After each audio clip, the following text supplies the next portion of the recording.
बिस्मिल्लाहिर्रहमानिर्रहीम। Dear students of class first year, आज हम सॉलिड्स का एक इम्पोर्टेंट टॉपिक पढ़ेंगे जो है प्रॉपर्टीज़ ऑफ क्रिस्टलाइन सॉलिड्स।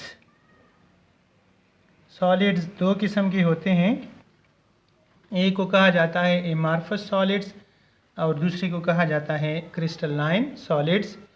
तो crystalline solids are those whose shapes are definite. Their properties are also distinctive or definite properties. तो इनमें से जो पहली प्रॉपर्टी है वो है कि they have definite geometrical shape. First of all, their geometrical shape.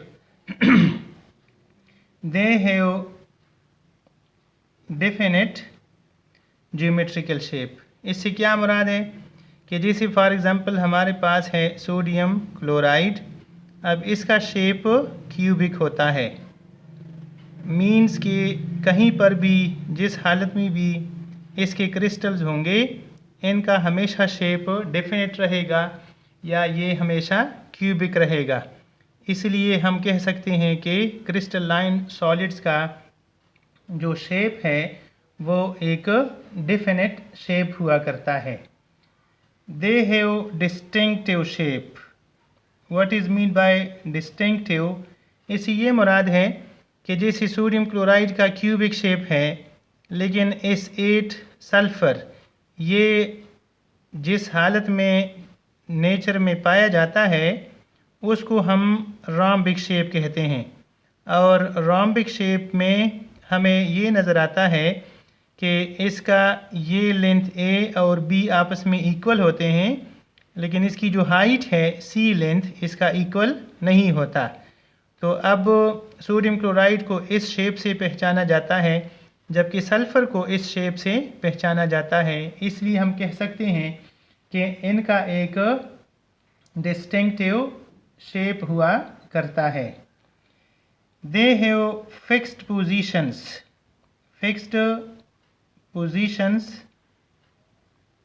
of their particles, means कि अगर इसके पार्टिकल्स एटम्स हों या मालिक्यूल्स हों, जैसे एटम्स हैं या मालिक्यूल्स हैं या उनके आयन्स हैं, तो they have fixed positions. For example sodium chloride में एक सोडियम अगर इस पोजीशन पर है तो क्लोराइड उसके साथ नेक्स्ट पोजीशन पर होगा। इसी तरह से यहाँ पर फिर क्लोराइड होगा, यहाँ पर फिर सोडियम होगा, यहाँ पर क्लोराइड होगा जबकि यहाँ पर सोडियम रहेगा।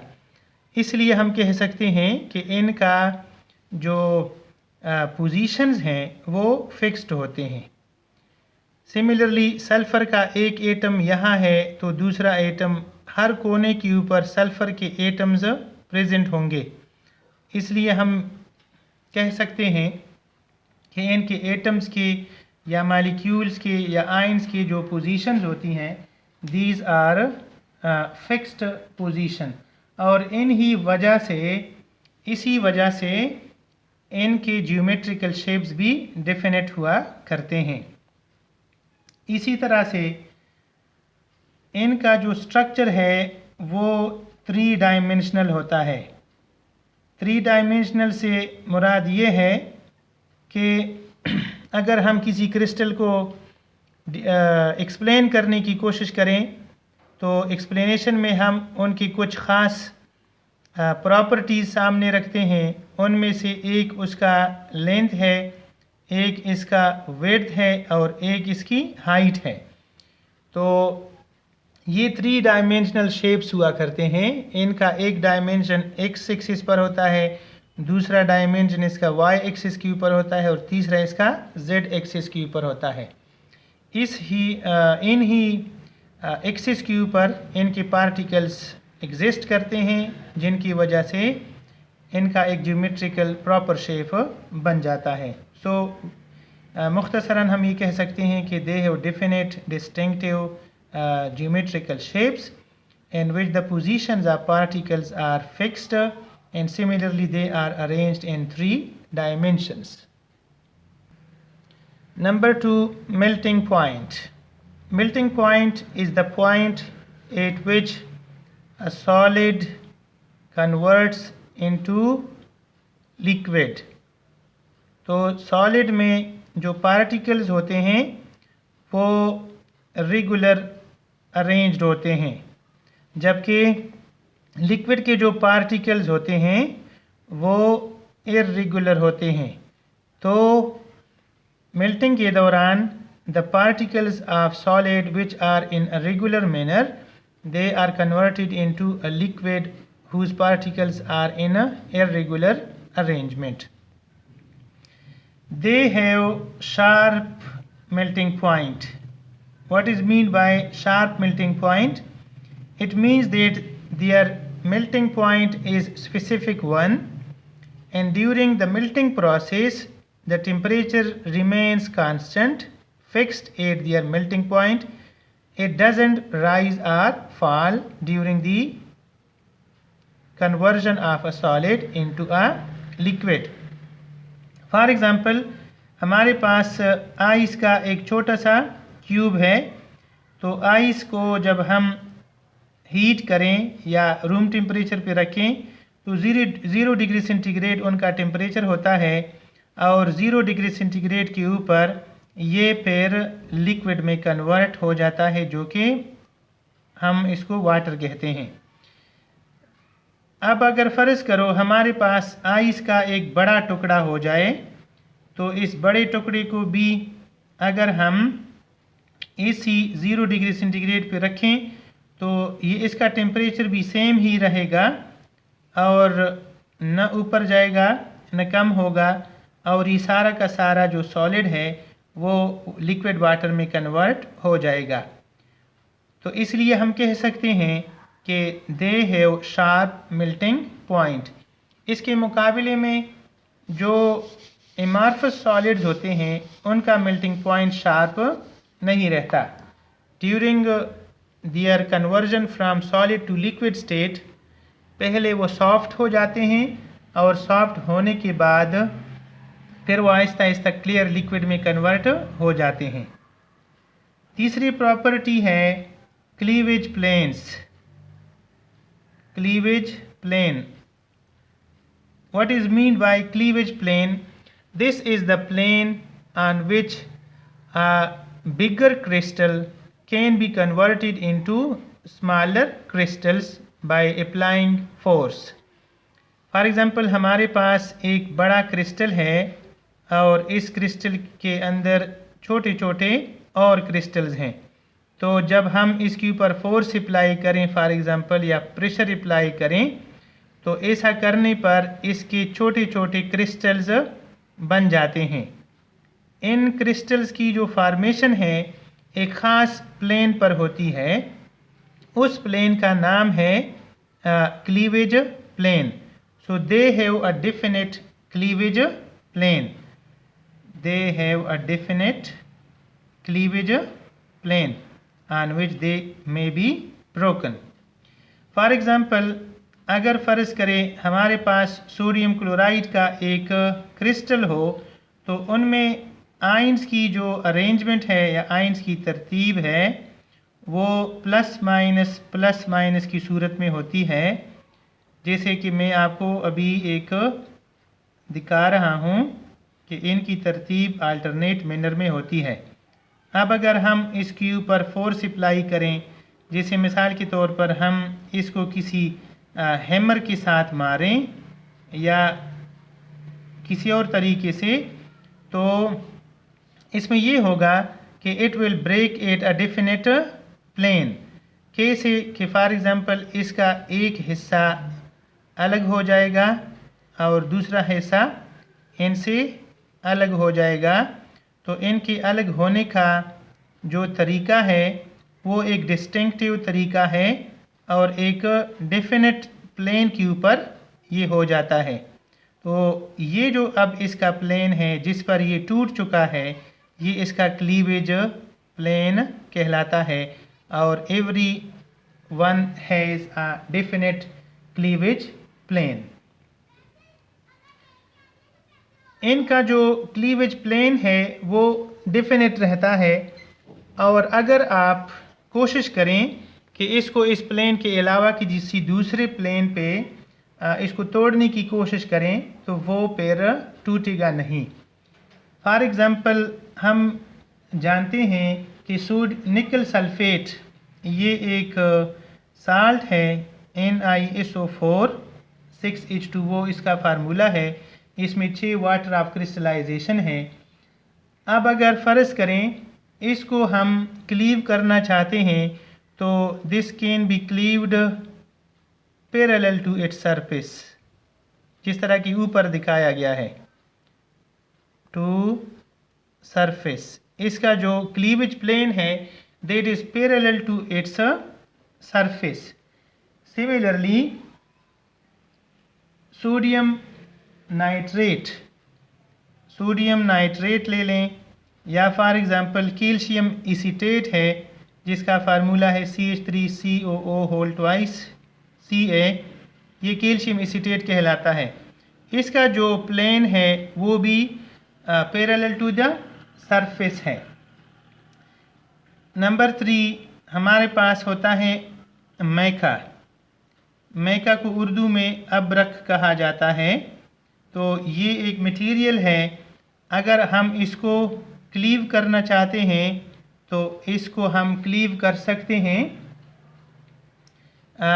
Parallel to their layers. ये इसी तरह से टूटता है जिस तरह के फॉर एग्ज़ाम्पल एक किताब के पेजेस हैं या किसी कॉपी के पेजेस हैं, आप उन पेजेस को एक दूसरे से अलग अलग करें तो मैका या अबरक जो है उसको अगर आप ब्रेक करना चाहते हैं, क्लीव करना चाहते हो, तो वो parallel to the layers break हो सकता है बड़ी आसानी के साथ। लेकिन अगर इसको दूसरे डायरेक्शन में आप ब्रेक करेंगे या क्लीव करेंगे तो वो ब्रेक फिर नहीं होगा। नंबर 4 इसकी जो प्रॉपर्टी है 4th नंबर पे वो है habit of the crystal. Habit of crystal. What is mean by habit of a crystal? The habit of a crystal means the shape in which it grows. जिस shape में कोई भी crystal growth करता है उनको कहा जाता है habit of the crystal. For example sodium chloride के जो क्रिस्टल्स हैं वो ग्रो करते हैं किस में, क्यूबिक शेप में, इसलिए इसका जो हैबिट है that is a cubic shape. इसी तरह से फॉर एग्ज़ाम्पल सल्फ़र जो है ना, सल्फ़र अगर ये ग्रो करेगा तो that will be in a rhombic shape. हर एक सब्सटेंस का अपना एक डेफिनेट शेप होता है और वो इसी शेप में ग्रो करते हैं। इनका जो शेप है वो डिपेंड करता है रेट ऑफ दी ग्रोथ के ऊपर,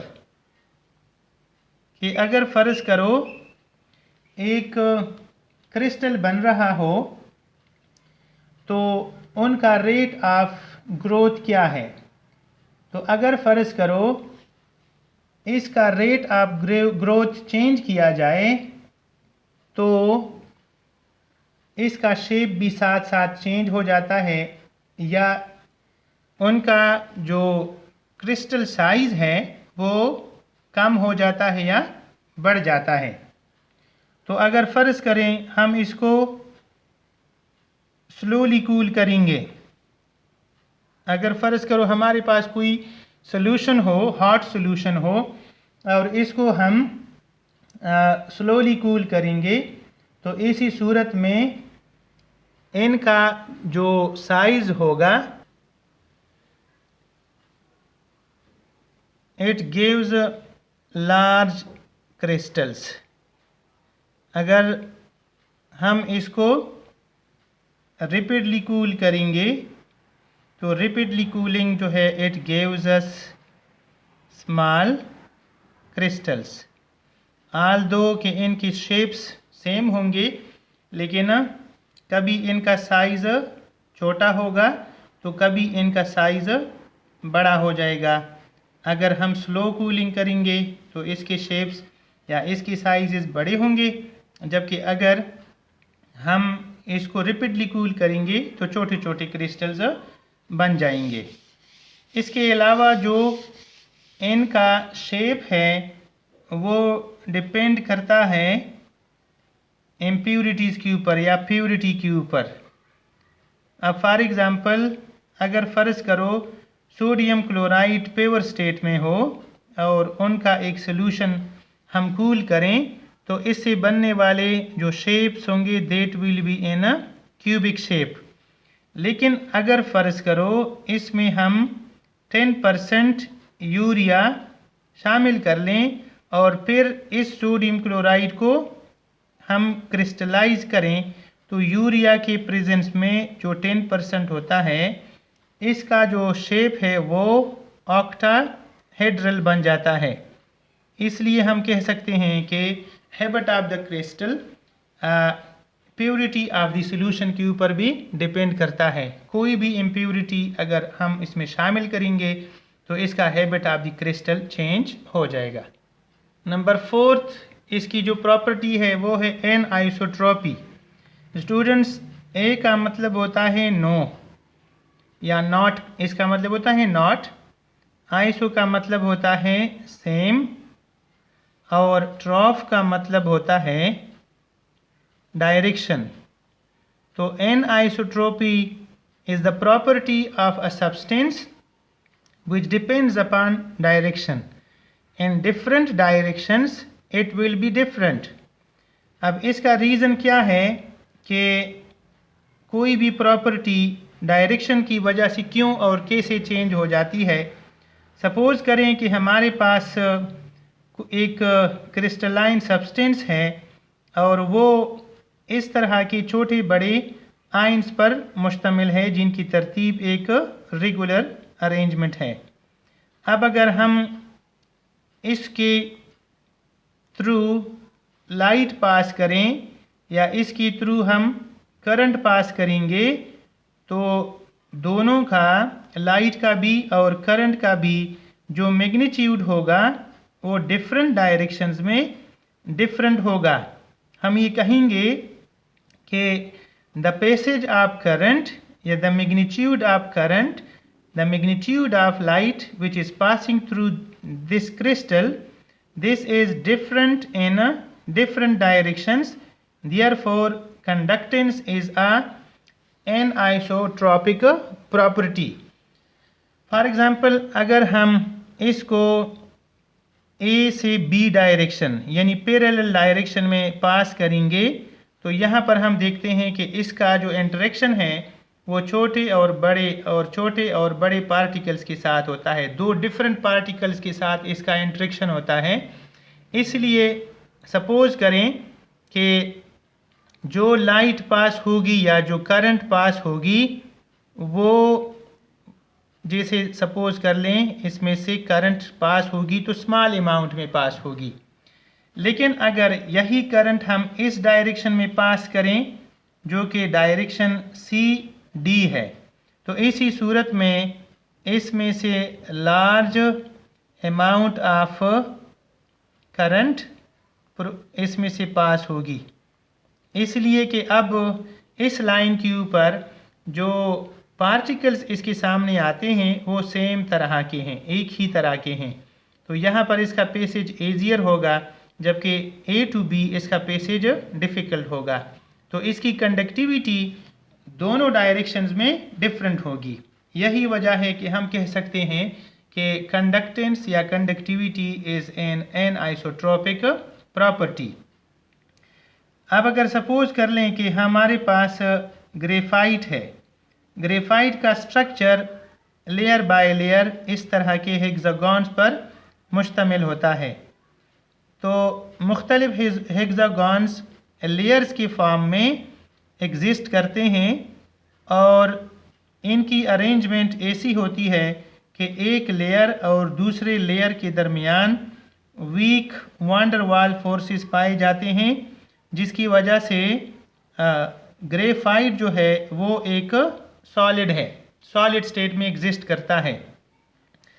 हर एक कार्बन के पास एक एक इलेक्ट्रॉन एक्स्ट्रा या अनपेयर्ड प्रेजेंट होता है, और because of these unpaired electrons the graphite is a good conductor of electricity. आपने सुना होगा कि डायमंड जो है, diamond is not a good conductor but graphite is a good conductor of electricity. तो अब अगर हम इसमें से करंट पास करेंगे parallel to the layers A C B, तो करंट का जो पैसेज होगा वो मोर होगा and that will be good conductor. हम ये कहेंगे कि इसकी कंडक्टिविटी मैक्सिमम होगी। लेकिन अगर फ़र्ज़ करें हम इसमें से करंट इस डायरेक्शन में पास करें जो डायरेक्शन सी से डी है, यानी वर्टिकल डायरेक्शन में, तो फिर ऐसी सूरत में यहाँ पर इनका जो कंडक्टेंस होगा दैट विल बी मिनिमम, और दो डायरेक्शंस में इनकी कंडक्टिविटी डिफरेंट होगी। इसलिए हम कह सकते हैं कि एन आइसोट्रोपी जो है ये एक ऐसा फिनोमिनन है कि जिसमें किसी क्रिस्टल की प्रॉपर्टी डायरेक्शन के साथ साथ चेंज होती रहती है। तो लाइट का पास होना या हीट या करंट का पास होना, ये दो ऐसी प्रॉपर्टीज़ हैं जो एन आइसोट्रोपिक कहलाती हैं।